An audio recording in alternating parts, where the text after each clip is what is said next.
Hello, everybody. Joining us today is Oladele Osinuga. He is our prosecution advisor in Belize, and we will be having a conversation with him, talking about his journey in the justice sector, his prior experiences, and what he's been able to do in Belize for us here at PADF through the Peace, Justice, and Security thematic area. So we hope you enjoy the conversation, and we'll start momentarily. So let me start recording. So we have Oladele here, and we have Saran here. So Oladele, just to start off, how did you find out about PADF originally, and what prompted you to want to join the organization? Well, thanks, Faisal. I think I found out about PADF on the DevEx website. That was when I was in Kosovo. In 2018, when I then initially applied, if you recall, for this role in 2018, which, at that stage, I didn't get it. And you then called back 2019. So the first time I'd heard of PADF was when I applied for the role originally in 2018. I don't think I'd heard of PADF. I knew about the OAS, but I never knew about PADF until I actually applied for this role. So I would say probably August. From the time you had that advert out in 2018, that was the first time I heard of PADF. Mm-hmm. And you mentioned Kosovo. Could you talk to us a little bit about how you got into international work? Yes. Yes. I know, obviously, you were trained in the UK. Mm-hmm. You worked in the UK, and you could probably talk a little bit about how you got into the legal space and what prompted you there, and then how that translated to going to Kosovo. Yeah, thank you. So, like you rightly said, I trained in the UK, qualified in the UK, and also called to the bar in Nigeria. So even though I educated mostly in the UK, my first degree was actually in Nigeria. And then I did my law degree and my 2 master's degree in the UK, and then law school also in Nigeria as well. And I initially worked for one of the local authorities in the UK, a number of Hackney, where I was a housing legal manager, dealing mainly with the housing legal side. And later, within the same council as well, the regulatory services, dealing with a lot of regulatory work, environmental protection, town and country planning protection, consumer protection as well. And then from there, I worked for Blackwell Publishing, who are leading publishing. They've now part of Wiley, the Wiley and Sons publishing arm. That was in Oxford, where I was data protection, quality assurance analyst. And then back to kind of mainstream law again with the Crown Prosecution Service, who are equivalent of the District Attorney, Ministry of Justice, DOJ in the US, and where I was the borough head of casework for 7 years. Before I then joined the European Union and the Rule of Law Mission in Kosovo, working as international lawyer, dealing with war crimes, financial and economic crimes, as well as serious organized crime and also sexual offenses as well, including serious crimes like trafficking of arms, weapons, and humans, as well as drug trafficking. And that took me, well, that was it for almost 9 years. And Britain then had an unfortunate decision that was made a year before when we decided to leave the European Union. We had this referendum. Mm-hmm. And as a result of that, only those who are EU citizens, because we're no longer EU citizens now. So my contract contract then came to an end with the EU. So basically, I've been doing international law work since 2010, and then back to the UK. And then again, working the local authority, Honourable of Camden, as a housing litigation lawyer, dealing a lot with the council, public housing, tenancies, grounds for when tenants, they breach their tenancy agreement, tenancy, their license, and their lease. So dealing with a lot of court litigation work, as well as also a bit of human rights, civil rights, data protection also involved in that. And also, going to court, applying for injunctions and what we call antisocial behavior orders here in the UK, where basically it's like It's a civil order which you obtain against a person if you feel they're like committing a nuisance in a particular area, but a violation of that could then lead to a criminal. But that's usually a problem, especially where you have council estates, similar to your projects in the US. Mm-hmm. So I did that for 6 months, and then I got a job later in the year, in July, with Olympus Corporation, the makers of cameras and medical equipment, industrial life sciences equipment as well, which is their biggest market now. As a compliance specialist, compliance lawyer in the corporate governance section of the company, dealing with the governance, risk and compliance, as well as business integrity and ethics, making sure that the consumer lines, the supply chain lines meets the necessary standards in how we produce the goods, and also to ensure that the necessary checks, due diligence checks are done on the companies and suppliers, and also to ensure compliance with the law, basically with all the business, including believe it or not, the FDA, because a lot of the medical devices have to be certified by the FDA. Mm-hmm. And then one then realizes the long reach, territorial, the global reach of the FDA. So making sure that products are fully legally compliant. So that was my role. Until then, I had a call from himself to see if I was still interested in the role with the PADF. And I've always wanted to work in Caribbean. I mean, it's been one of the areas I've wanted to work. I particularly in London, you grew up with them, and I've worked people of the Caribbean, from the Caribbean, and the areas where I've lived as well also has a high concentration of those from the Caribbean as well. And because the cultures are similar to particularly those in Africa, so it was like trying to be part of that, and the challenges, of course, are common to what I encountered when I was in Kosovo, which was just coming post-conflict, as well as the challenges in Nigeria, which I'm still familiar with as a result of some of the work I've done, because period between 2012 to 2016, I actually did pro bono work for the lower arm of the Nigerian Parliament, of the House of Representatives, to the Committee on Treaties and Protocols, basically just to make sure that the treaties were international treaties which Nigeria had signed on to were domesticated international law. So that was quite interesting work as well.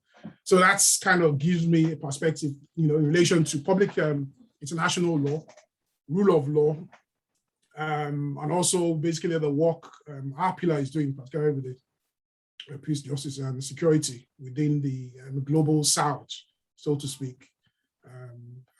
Of course, areas of Europe, particularly the former communist, socialist countries who are just coming, to democratization, they have the similar challenges as well. So that's what's informed my work in the area. Absolutely, yeah. Going off of, you mentioned, Nigeria. Obviously, you're Nigerian origin. Yeah. What similarities do you see between, your work in Nigeria and your work now in Belize? Is there any similarities? Well, I think there are similarities in terms of the challenges in the society, and also in terms of when you look at in terms of the culture, in terms of familiar relationships, there is always that 3 degrees of separation. And there's also an affinity, even though in Belize, we probably have, ethnic groups, we probably have about 4, Merizo, the Mayans, of course, the Creoles, and then the Garifunas. Those are and then you have people of Southeastern Europe. So probably about 4 or 5. But in Nigeria, the complexity is more. When you're looking at ethnicities in Nigeria, it's probably, some say about 500. I'll probably say, main groups about 200. So you multiply that with the complex, so it's much more, it's similar, but because it's a bigger country as well, because the size of Belize, as much as Belize is big for the size of population, Belize is just under 500,000. Yeah. The population of one of the states in Nigeria, Cross River States, which is not exactly the biggest state, but still one of the biggest in Nigeria, which borders Cameroon. So that's put in perspective. But we're talking of 36 states in Nigeria, population of almost 200 million. So in terms of complexity, It was much more complex. But in terms of the challenges were similar. Then, of course, whether you're looking at the willingness of certain persons within the government structure, not necessarily corruption, there is corruption, but corruption in Belize is not at the scale of Nigeria. And which of course. In terms of the wealth, Nigeria is a much richer country than Belize. So that's expected. The corruption in Belize as well, it's not something you see, it's not really apparent. In Nigeria, it can be. So that's, I think that's probably one of the similarities. There is a lot of similarities, but when I look at the complexities, that is where there's a divergence. That is where it's different in terms of the complexities as well. And in some areas, Nigeria probably has a head start than Belize. And when I say head start, I remember Nigeria got independence from the UK in 1960. Became a 1960. Yeah, it became a republic in 1963. Belize got independence in 1980, thereabouts, and Belize is not a republic yet. So in certain areas, Nigeria actually has much more in terms of resources, human resources. It's probably it's more endowed than Belize. There are more doctors. When Nigeria produces doctors, like doctors, lawyers, professionals, most of them all go abroad. Belize is similar as well. They have a huge expatriate population outside, especially. In fact, there are more Belizeans outside the Belize than in Belize themselves, US, Canada, and the UK. So when you look at that, but even at that, the economy of Belize is small. So even when they have the talent and the skill, most people still go abroad. In Nigeria, it's big. So you don't have everybody going abroad. So there are a lot of things. When I even look at the judiciary, for instance, when I look at the courts in Nigeria, particularly like Lagos State, a lot of the courts down south, some of the states, they're far ahead of Belize in terms of technology. Like they've been doing e-filing for over 10 years. Belize hasn't even got that yet, at least at the magistrate court level, and even at the Supreme Court level where they have, it's not highly used as much as it should be. And then when I look at also a lot of the paper systems in the office, look at the absence of lawyers as well. Belize has, believe it or not, Belize doesn't have enough lawyers because people either when they qualify, they leave Belize or they go and work in the private sector. So public sector wise, in terms of the public bodies, state-owned bodies, the police, the Office of Director of Public Prosecutions, not enough lawyers. So in that respect, Nigeria probably has more. I mean, they have more lawyers. So there's more staff allocated in the public sector in Nigeria than it is in Belize. So a lot of those things, whereas Belize is just kind of trying to catch up, in Nigeria it's much more at an advanced stage, even for a country in the global south. When you look at it, and when I look at countries like Jamaica compared to Belize, Belize is obviously not there yet. So and these are one of the things which, of course, makes my role challenging, trying to, get buy-in from the stakeholders within the criminal justice sector as well. And again, another thing, which also springs to mind, when I look at civil society, the NGOs, civil society, even professional organizations, there is a dearth of that in Belize. They're not very active. The churches, the labor, in fact, all civil society that is active in Belize is the church and the labor unions. You don't really have a lot of groups that are dealing on the justice side, because in a role such as ours, that's one of the first, because you want to get an independent view of the criminal justice system in Belize from those who are kind of outside the public sector, outside the government or Belize structure. And in Belize, that's kind of difficult. That's a challenge. But in Nigeria, you do have a lot of bodies who, even including international bodies like Open Society as well. Open Society actually have an office in Nigeria. In terms of the similar bodies like that, I don't think any, maybe like the human trafficking, but not something as close to like Open Society or other leading international kind of NGOs in this kind of area we're working in, developmental. They're not. So that's one glaring deficit within Belize, and a difference when I compare it to Nigeria and also the other, even within the countries within the hemisphere. That's something that's absent in Belize. Absolutely, absolutely. So when you when you touched down in Belize last year, before COVID, right before COVID shut a lot of things down, and you talked about the complexities and where Belize is at, relative to other countries in CARICOM like Jamaica. What did you really think? Were you like, wow, this is kind of overwhelming? This is like, we're kind of starting at zero here. What kind of feelings did you have when you kind of touched down and you actually started like meeting, the police branch, prosecution branch, and all these other folks? Well, I had a feeling that it was kind of challenging. I won't say overwhelming because it's always, and it's not, when one talks about like Nigeria or, working in Kosovo, it's not like working in Afghanistan or Iraq, if you know what I mean. They're tougher environments. So in that respect, it was, I would probably say it wasn't on that level. But in terms of the challenge was more to do with the, what one was going to actually bring into the work and, realizing that there's a lot of things that need to be done that they haven't actually done before. I'll give you a good example. And this cuts across not just the police prosecution side. Even when I speak to some of the other advisors who are not necessarily the PADF advisors, someone like Willie Purnell, who is for EasyTap, some of the other, INL advisors, they have encountered the same thing as well.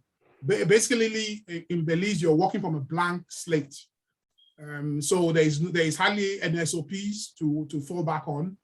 There is no manuals, there's no guidance. And if you're even going to see any, they're probably outdated. And then also the laws as well. The laws are there, but believe it or not, Belize is one of the few countries I know, at least with the common law tradition, or even civil law tradition, where the laws are not readily available. So you might be working on a law, thinking that you finished it, because that's actually happened to me. And then all of a sudden, you then realize there are like 3 different amendments to the same law. And then you start pulling your hair out. What have I? And because when you go on the internet, you won't even find the legislation. Because the reason for that, and what I've been told, is the government stationery office, once they feel that that's the only way they can make money, so they always sell the versions that come out in the CD format. So the only time you get it is unless you approach them directly or you approach the government bodies affected by the legislation. But even sometimes that government body don't have the updated one. It's one of the challenges we've had with the COVID. We had this state of emergency legislations, which basically has regulations, number of people, the number of restrictions you have. And that comes out, we've had almost 90 amendments to that. Wow. Sometimes in courts, the magistrates might not even know which one's the latest one. And maybe it's the defense lawyer or the police that actually, oh, madam, this is the latest law. So that's a challenge in Belize. It's one of the biggest challenges. Because remember, when you don't have, that's the fundamental right for any individual who's facing the criminal justice system, either a victim, a defendant, or even the prosecution. If they don't have access to the law, that's access to justice. So that's one key, that's one key area and it just goes down to what I've said about, starting from a blank slate. So that's so the challenge is more, not necessarily the environment, but in terms of the work, the processes you have to deal with the work, the practices as well. Absolutely. Also, it's just staying on Belize for a second. What kind of opportunities have you had working with the other advisors that PADF had? Like I'm talking about Sergio, who was doing forensics, Crystal, who was doing the judiciary. What kind of highlights could you talk about this year that you think were really beneficial to kind of address those kind of challenges? Right. I think one of the highlights, Crystal and I, because she works in the court, so a lot of what we do overlaps.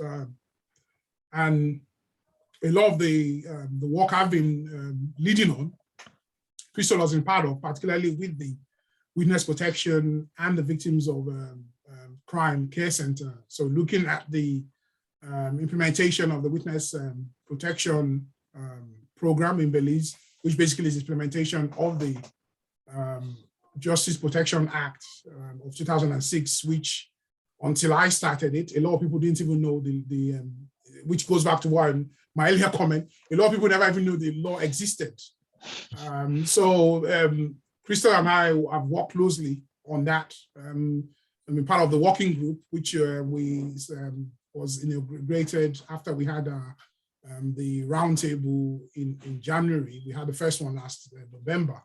And then we had the roundtable in January. So post to that, we then had the inauguration of the legislative review working group to look at legislation in terms of not just protection, but support and assistance to witnesses during criminal proceedings. So we've worked closely with Crystal and also with others within the criminal justice sector, in particular the courts, as well as the court and of course the police prosecution branch.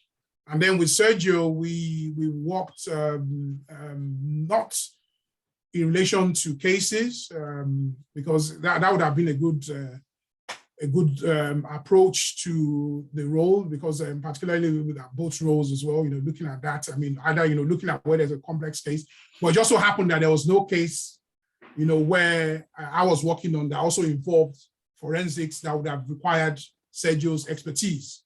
So there wasn't that, but there was opportunity to work together where we did training first to the anti-narcotics unit of the Belize Police Department, where we did, training. He gave training on narcotics and I on narcotics in terms of, forensic side of it, what the major classes of drugs in Belize, which are the ones which are part of the Misuse of Drugs Act, that are illegally trafficked or in terms of possession by suspects who are engaged in those crimes.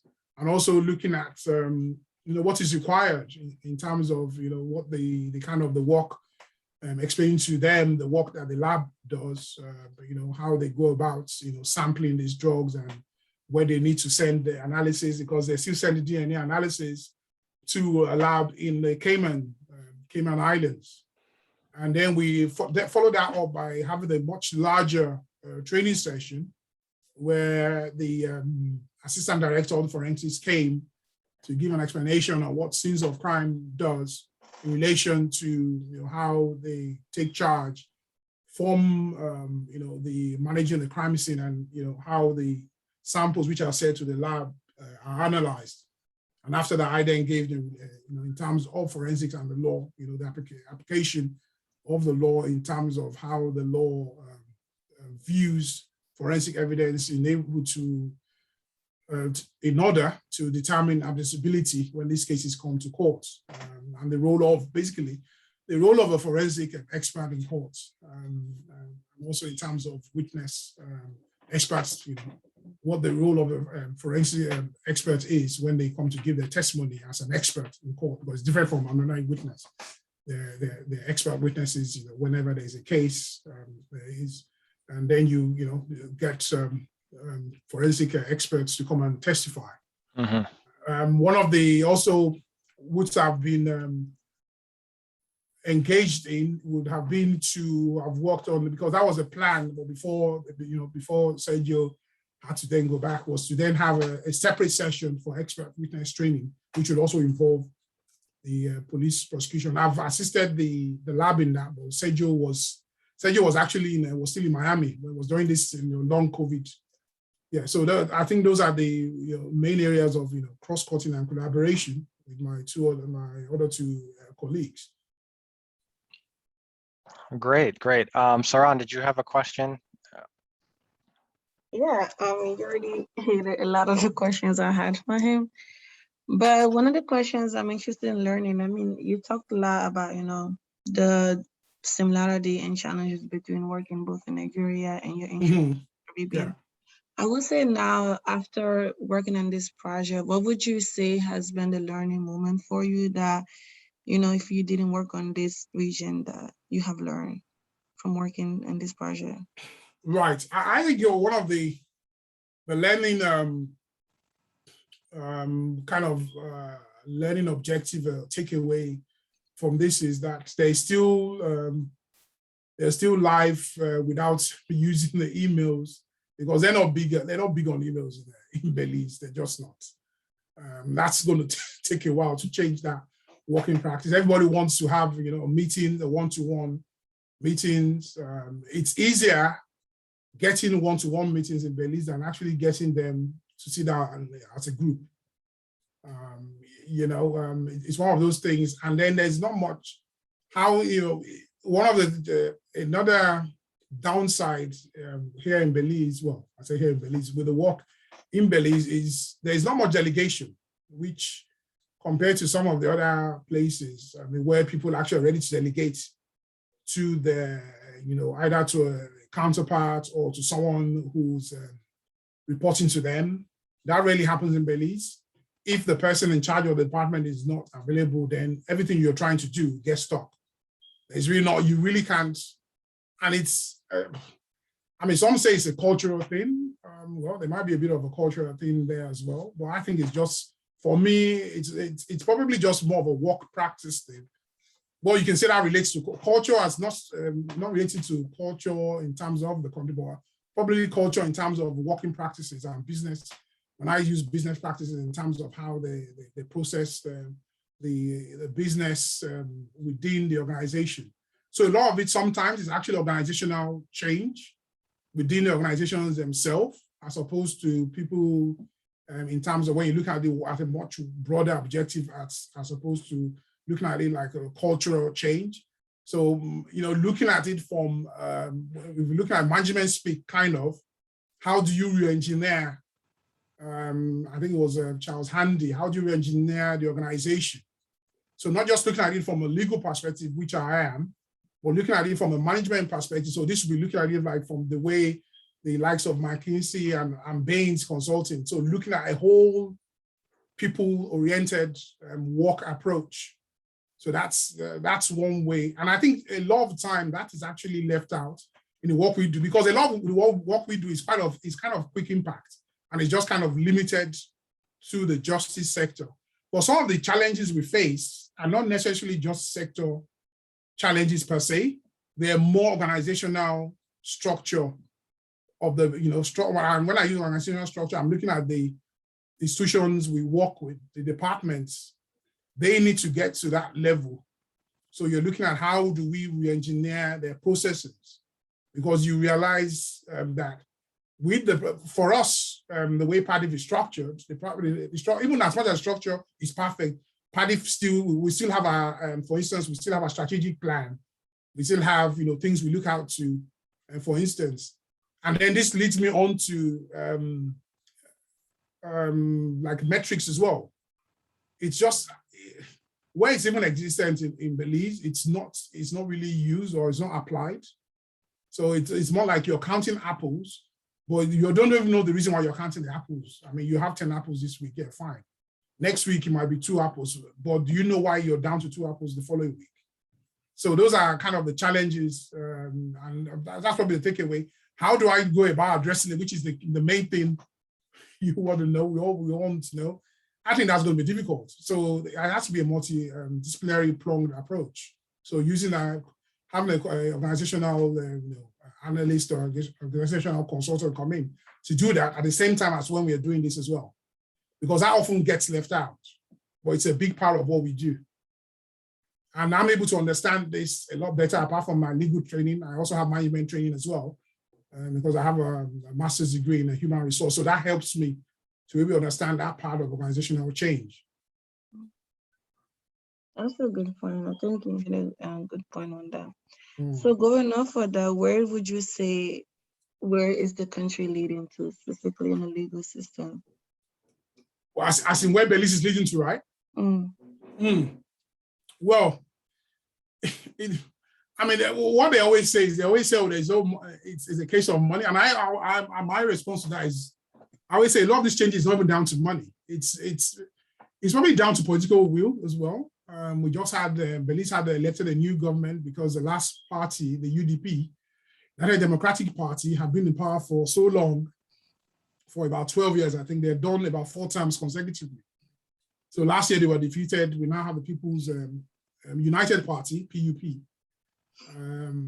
they've been in place since last November.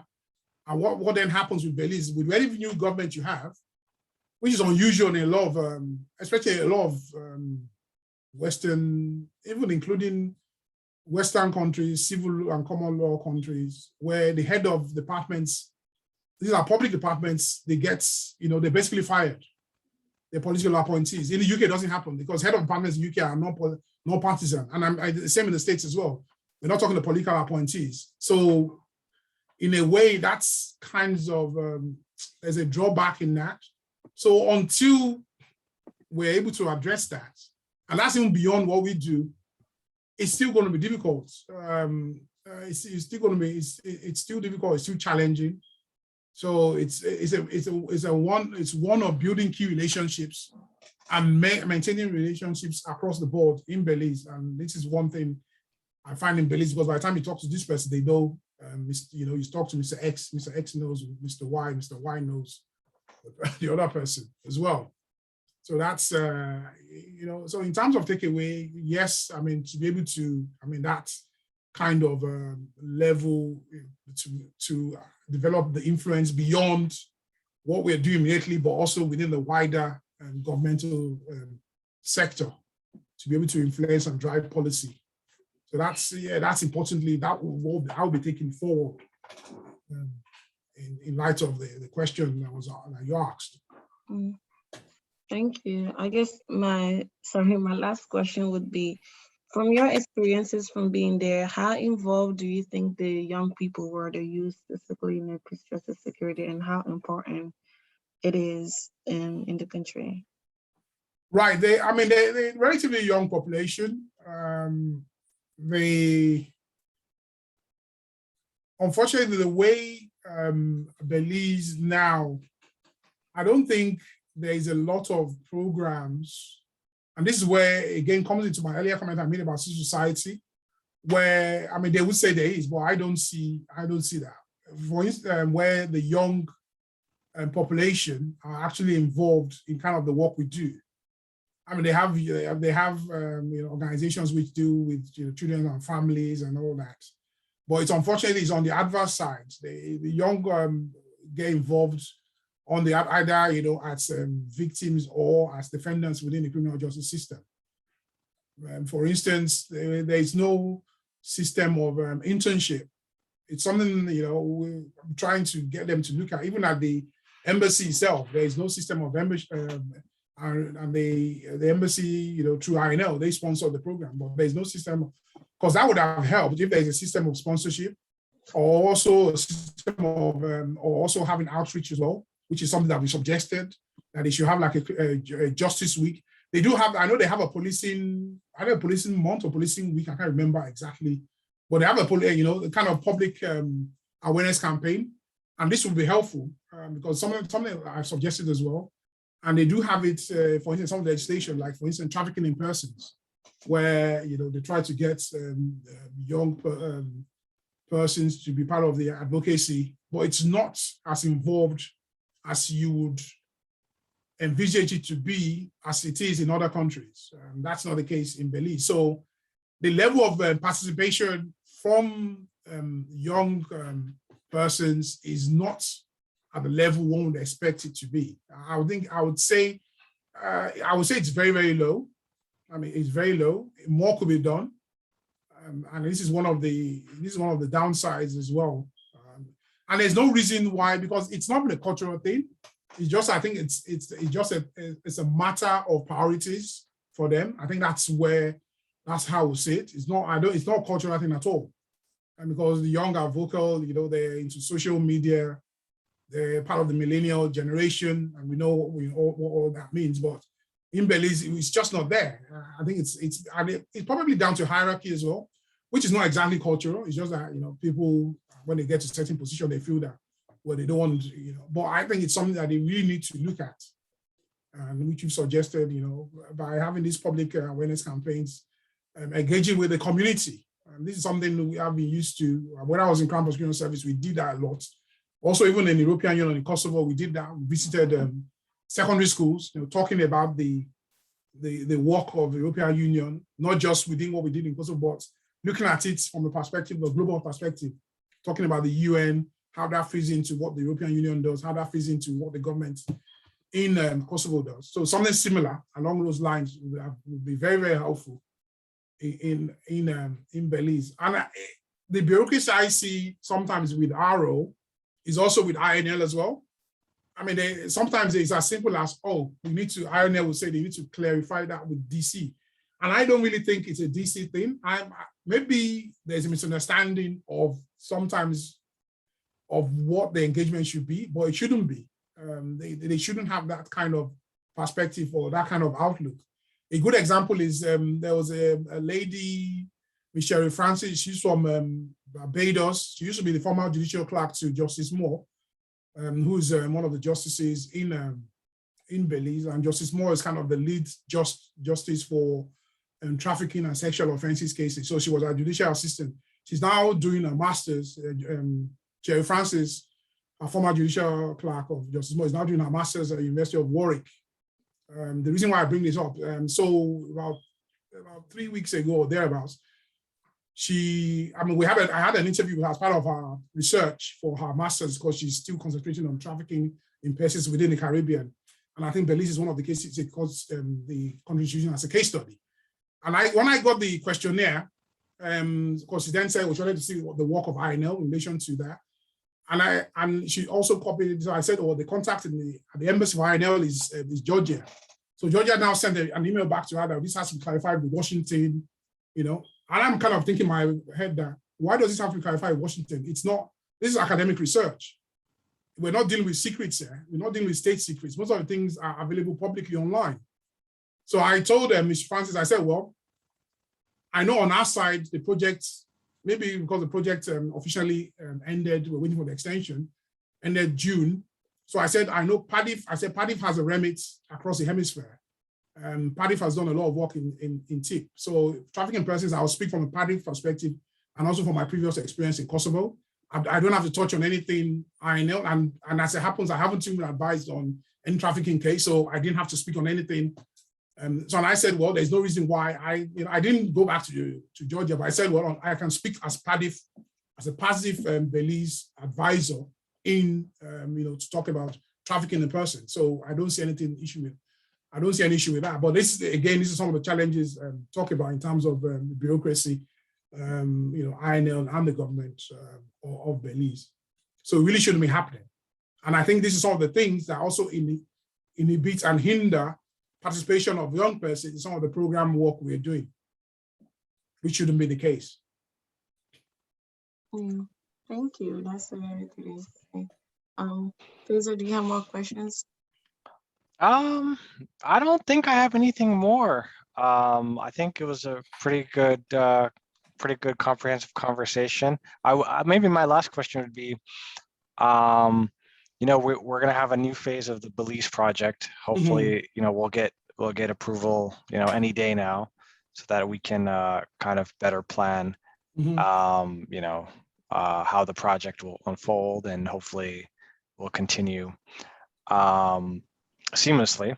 And you mentioned a couple of things about, lack of SOPs, lack of curricula, things like that. Do you think the next phase we can leave that kind of mark, for the Belizean, justice system? Yes.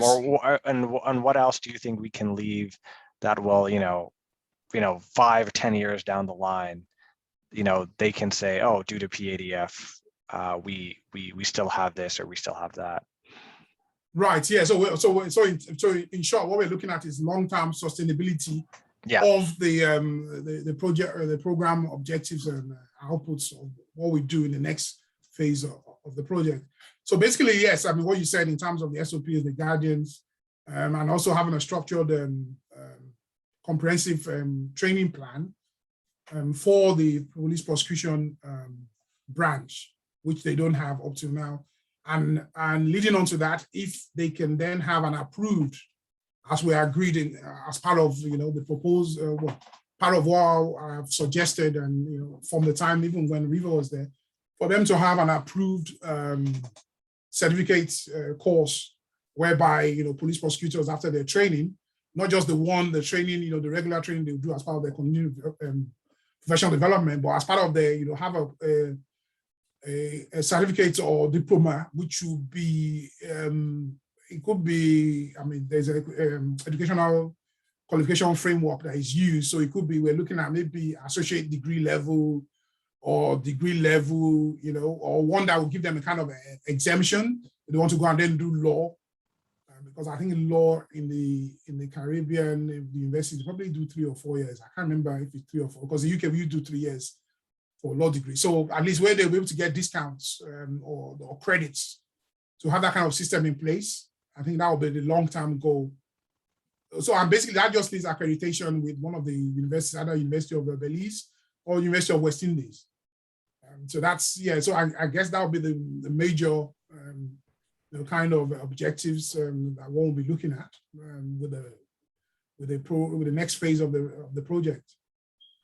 Absolutely, absolutely. And I know Francis has, he had partners at the law school in the last phase of the Jamaica project, and they had managed to do study tours to the UK and things like that, which was definitely beneficial. I think, it goes back to what you were talking about getting, younger people more engaged and getting younger people more in tuned into the justice sector in the country they live in, and for them to actually stay and work in the country that they're living in, which is obviously the big problem with brain drain with a lot of countries in the Caribbean.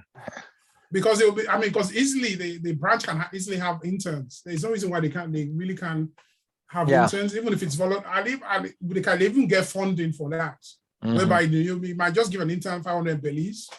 You're promising student who's shown a lot of talent, and get them to come and do internship.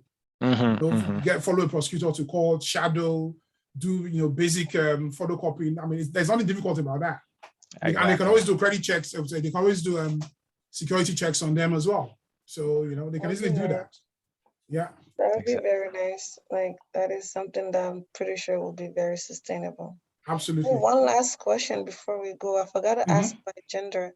What has been your experience with just Belize as a country and gender and justice sector? Right. In terms of gender and in the justice sector, yes, I think it's still predominantly male-oriented society, which is something which is not unexpected. And when I say not unexpected in this part of the world, well, in the Caribbean as well. So you still have that, there's still that conflict as well, even though you do have, a lot of females in leadership positions. But unfortunately, when we look at victims of crime, they're still predominantly female in certain crimes, trafficking in persons and sexual offenses, those crimes usually, and domestic violence as well. So it's one of that's one downside to it. And one of the projects I was working on was the one I mentioned earlier was the victim, to assist, support, and protect victims during criminal proceedings. Unfortunately, that has been dropped from the next phase of the project.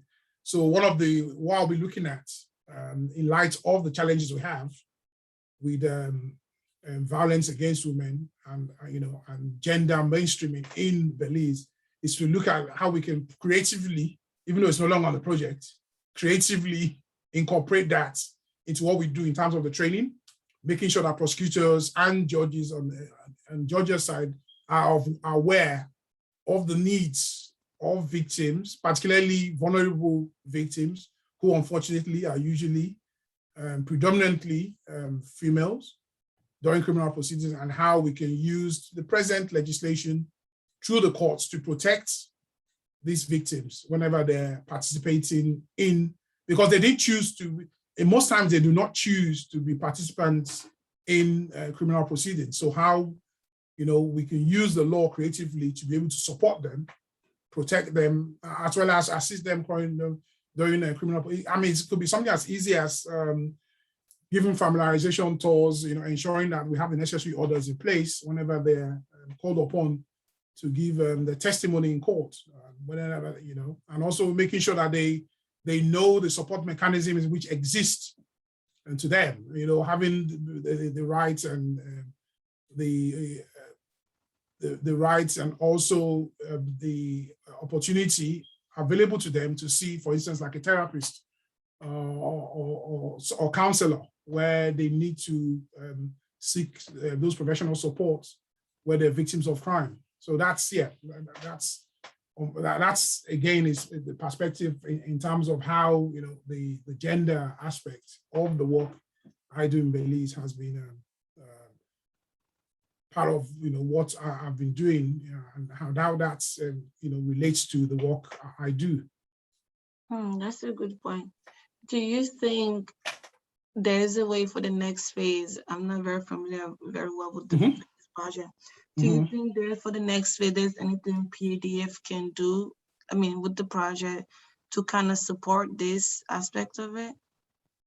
Well, yes, I think, yes, we'll look at what PADF has done, particularly we'll use the best case examples of what PADF has done in other countries within the hemisphere, and also seek where we will need outside experts as well, particularly with some of our trainings, they will do that. So definitely, yes, PADF is able to assist in this area. Okay, that's all for me, Faisal. If you have more. No, I think that is all. Thank you, Oladele, again, for taking the time. We really enjoyed it, and we hope everybody who will tune in will really enjoy it. Thank you very much. We hope that this will be posted on PADF's website. Definitely internally, communications will be working with this and the other recordings that we've done. So we want to thank you again. Thank you. And thank you, much. Saran. Thank you, Saran. Thank you. Nice to finally meet you. And you too. Well, digitally. Digitally, yes. Yeah. So hopefully, maybe one next time in New York, I'll get to meet you in person. Yes. Yeah. Or if you or whenever you come back to DC. Yes. Or whenever I come back to DC. Yeah. Yeah. Yeah. Absolutely. Absolutely. Well, that's all from us. Thank you so much. All right, Thank Faisal. you. You have a nice one, everyone. All right. Bye. You too. Okay. Bye. Guys, yeah. Bye. All right.